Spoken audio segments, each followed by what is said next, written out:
Hey guys, and welcome back to this channel. In this simple video, I'm gonna show you how to share your CapCut exported to TikTok.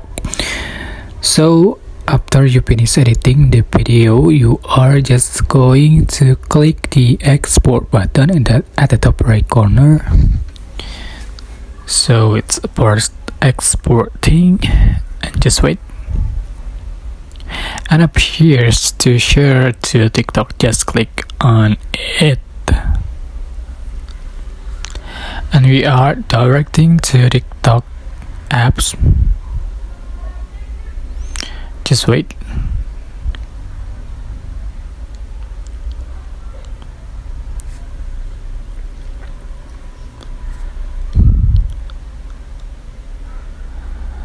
Okay,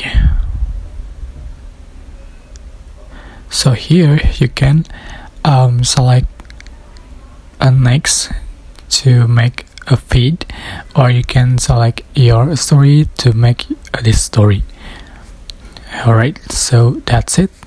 I hope this tutorial was helpful for you guys. Don't forget to like, comment, share, and also subscribe. Thank you so much for watching.